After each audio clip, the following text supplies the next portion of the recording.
my name is Bella. I'm an Atlas Core Fellow, class 34. I'm serving at the National College in Supporting Innovation Jury. I'm from Russia, and I'm happy to introduce you amazing Sunga, and Sunga will introduce yourself. All right, I am an Atlas Core Fellow from Malawi. My name is Sunga, which is a Kuveyani. I am a fellow at Philanthropy University, and did I forget anything? No, I didn't. Okay. Could you tell us, share with us something about yourself, something interesting, something what you want to share about you? Well, if it's an interesting fact that has nothing to do with my social issue is, so the whole year I've been here, I've been doing my own hair. So that's something interesting. It's like I've done my own hair for the whole year. So now I'm an expert in braiding my own hair or anything that needs to be done to hair. Okay. Yes. It's like, some survival skills which Atlas Core Fellows Have to acquire. fellowship. Okay. Yeah.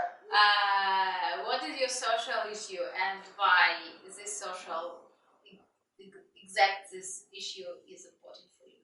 So I have 3 social issues, but they are like interchangeable sort, like they work together. So my first social issue is just human rights. I'm very interested in human rights, no matter who it is, but like everyone. And then the second one is education empowerment for people in marginalized communities. And also, I'm very interested in like changing the narrative of like the African countries, like how people portray it or the things that people say about that. I will talk about education empowerment for marginalized communities. I think it's because like opportunity is very universal, but not everyone has access to opportunities. I think when people are living in poverty, they don't have access to opportunities. So that is my social issue because of that. So yeah, because I think every person, no matter what kind of family they are born into, they should be able to have an opportunity. They should be able to be somewhere. It doesn't like where they are born shouldn't determine where they end up. So that's why I think education is important. I think no matter if a person is born in poverty, like I'm Malawian, and so the difference between people born in privilege and people born in marginalized is very big. And I think people don't go higher with their education depending on where they were born. So yes. Yeah, thank you. It sounds very interesting. What I want to ask, like here you have professional fellowship. You serving 40 hours in your host organization, but also you have some education extended opportunities like JLL and participation in some workshop and conferences. And the question I want to ask is, what is exactly implement of your host organization, and what is exactly implement of the Atlas Core to your life, to you, and to your professional personal growth? So my host organization does online courses for community leaders from the global south. And so being there, I was managing a team of different community leaders. Oh, I am currently managing a team of community leaders and managing a program, designing programs that will help like course facilitators stay on the program. So I think from my host organization, because it's like a tech nonprofit but focusing on education, my biggest thing that they have contributed to me and something that I'm very interested in is design thinking. So they try to use modern ways in how we can solve problems and how we can engage others. So I think for my host organization, that's like a biggest contribution to my career is like design thinking when I'm creating new projects, when I'm creating new programs, even like especially to appeal to my users to understand the people that are using the program that we are designing. So that has been like one of the biggest learnings from my host organization. Atlas, I think Atlas has also contributed a lot, even to my leadership as well. And even in the same line is with Atlas, I was the vice chair for social and cultural committee at one point, and then I am currently like the chair of the training committee. So like I think as a leader, you can see change in that and like the growth and even a big part of planning the GLL and being involved in that or collaborating with others and seeing how communications committee, which you're the chair of, can work with the training committee and all that. So I think, and Atlas also shares different opportunities for us to attend. I think through Atlas I went to the Point of Light conference in Minnesota, and so I think there have been like different opportunities that we have found through Atlas. So I think both of them have played a big role in shaping like the direction that I'm taking with my future and my career or where I am right now. So yes. What does motivate you to participate in committee activities, not only serving at your hospital? So community activities is because so like social and cultural communities because I think it's a unique thing that we have with Atlas. We have fellows from different regions. You're from Russia, I'm from Malawi. Like this is the only time that most of us from different religion backgrounds come together. And so I look for ways in like how do we utilize how what is it that I learned from others? What is it that how does that contribute? How can I understand more? And the training community, I'm very because I'm very interested in education and also just like creating programs for community leaders.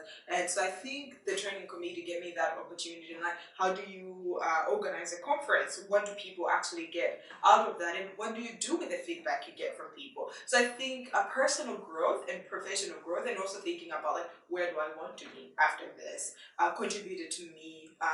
Big part of that, and both of the committees work directly with the fellow fellows, and so I think that was another thing that motivated me. It's like whatever we do, it's gonna affect me one way or the other. So why can't I just be part of organizing it to make it better? Yeah, Yeah. great. It sounds very inspirational, I think, for other fellows. And you answering the previous question, you touched a topic that where you want to be after your fellowship. Yeah, did I now? Yes. Um. So I, so I've been for a while. I've been trying to like go back to graduate school, and I was supposed to be like In your home country or? you know, wherever the opportunity comes. So after the fellowship, obviously I'm home, and then graduate school because it only makes sense because of where I want my career to be. I'm very interested in public policy, and so that goes back to my social issues. To for me to be able to contribute to the social change in education for marginalized community in my country, it only makes sense if I'm part of the policy making, if I'm part of advocating for policies that actually help people that are living in poverty to get the same opportunities. So for me, public policy, human rights, graduate school for that specific for that because I'm knowledgeable about those, but I don't have a strong academic background for that, and so graduate school makes sense for me for that, and yeah. Very interesting. I wish you good luck. Have your initial plans been changed since you come here? Yes and no.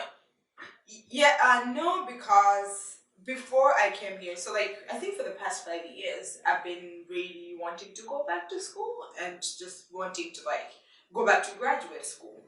And I've been working hard and trying to find that. And when I was starting the fellowship, I had admission to another graduate program, but the fellowship was a great opportunity.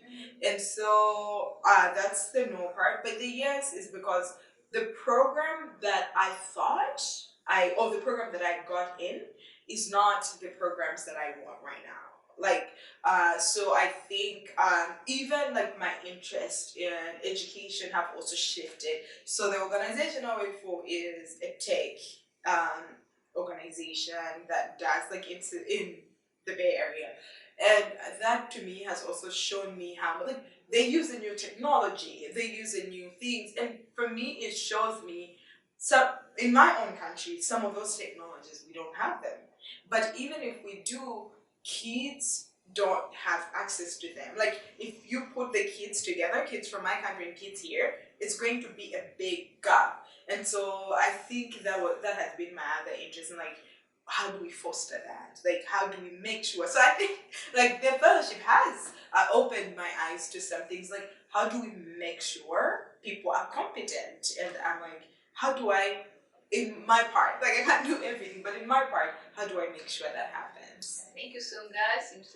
like you are having a great experience. Seems like you are an amazing leader, and I'm sure that your country will be more than happy to have you back. And just like, can you leave a message for future fellows?